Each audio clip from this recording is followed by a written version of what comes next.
The dream is pretty specific, right? Keep your US remote job, keep the US salary, go live in Europe. Best of both worlds. And I have good news and I also have honest news because that's the way I roll.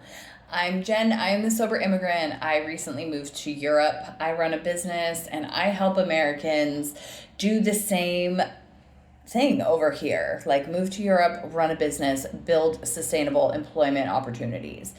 And I have spent my whole career in staffing and high dollar placements. So let's talk about whether you can actually keep your US remote job and move to Europe.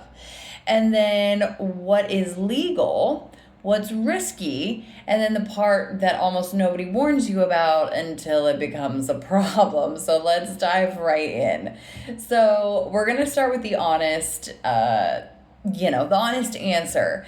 Sometimes it's a yes, but almost never the way people assume, right? The assumption is my job is remote. My laptop works anywhere. I'm going to get a VPN, so I'll just go. And the technology absolutely works that way. The problem is the law doesn't. And the second you're living in another country, you're subject to that country's rules about who's allowed to live and work on its soil, right? I mean, that makes sense. And being physically in Europe doing your job, even for a US company, is working there as far as that country is concerned. So you generally need a visa that actually permits it. Tourist status doesn't permit it, okay? Just keeping it real. And so we're going to go through a couple myths. Myth number one, I just won't tell anyone, right? Which brings me to the thing a lot of people quietly plan to do, and I need to talk you out of it. The just don't tell anybody plan, the fly over on the 90-day visa free window, work quietly, hot borders, repeat. Please don't plan on building your life on that. And here's why. Most European countries have a rule. Excuse me.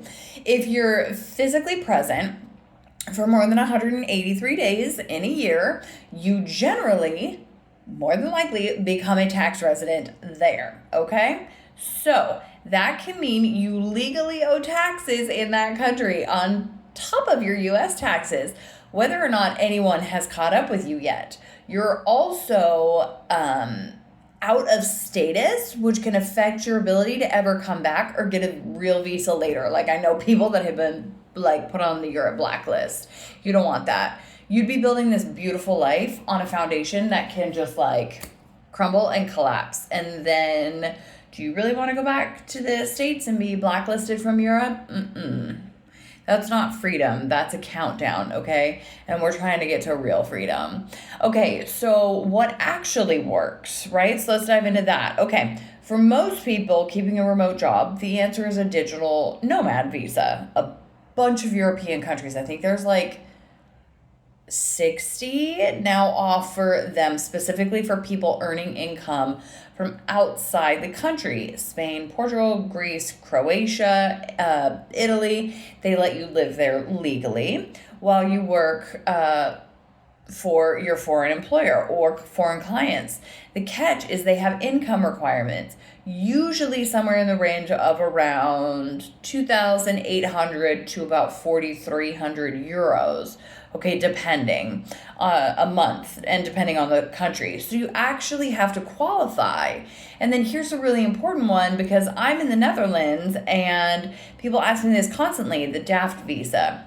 Dutch-American Friendship Treaty is amazing, but it is for self-employed people running their own business. It does not work if you're a regular W-2 employee of a U.S. company.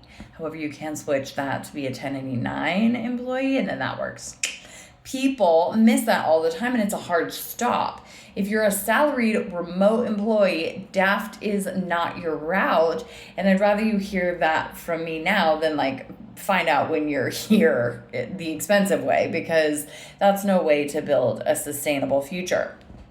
So we're going into part 2 in just a second. Okay, we're back. Part 2. Taxes in plain English. Don't panic, but do pay attention because this is where the daydream meets reality. If you're an American, you file US taxes no matter where on earth you live. That never stops. But, and this is the part that calms people down, there are tools so you're not just, paying twice on the same money. There's foreign earned income exclusion, which can exclude a large chunk of your income from US tax if you qualify.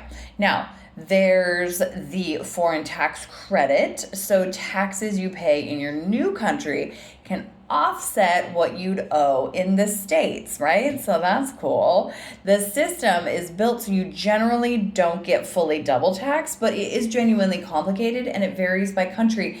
And this is the one area where I will always tell you to pay an actual cross-border tax professional. I'm a job strategist. I am a career developer, not your tax advisor. And anyone who waves the tax stuff away is really, truly doing you a disservice, okay? The employer problem. Or maybe not a problem. Let's see here. Hold on. I had some notes. Okay. Now, the piece that people forget entirely. Your employer might have a problem with this, and not because they're mean, but when you sit in another country and you do your job, you can accidentally create something called a permanent establishment. Basically, you create tax and legal obligations for your company in that country just by being there. A lot of companies have no setup for that. So when an employee says, hey, I'm moving to Portugal, the legal team sometimes says, no, not personal, structural. So the move that actually works is to get ahead of it, right? You want to talk to your employer before you go, not after, and then you get, fired and then you're in a foreign country with no income. Some companies are going to be fine with it. Some will move you to a contractor arrangement, which really is the best route to go. And some use services built exactly for this.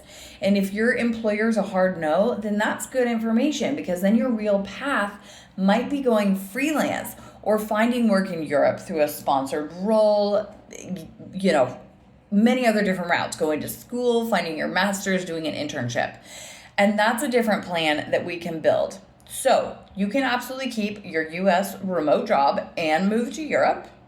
Sometimes, yes, with the right visa, your taxes handled properly, and with your employer on board. What you can't do is wing it on a tourist stamp and let's go. That version always has an expiration date, and you don't want the follow-up consequences if you were to get caught. If you're trying to figure out your specific situation, whether that's your job, your income, what your business plan would be, your target country, that's exactly what my compass call is for. The link is in the description. And if you're already over here and it's gone sideways, the remote thing fell through, the job search stalled, my foothold program is built exactly for that. And it's linked in my bio as well. Like I said, I'm Jen. I'm the sober immigrant. I'm here to give you the real version, not the fantasy, because the real version is the one that actually gets you here and lets you stay. And I love living in Europe, and I want you to be just as successful as, if not more, here in Europe than you were back in the States. So subscribe if you want more of that, and I will see you next time.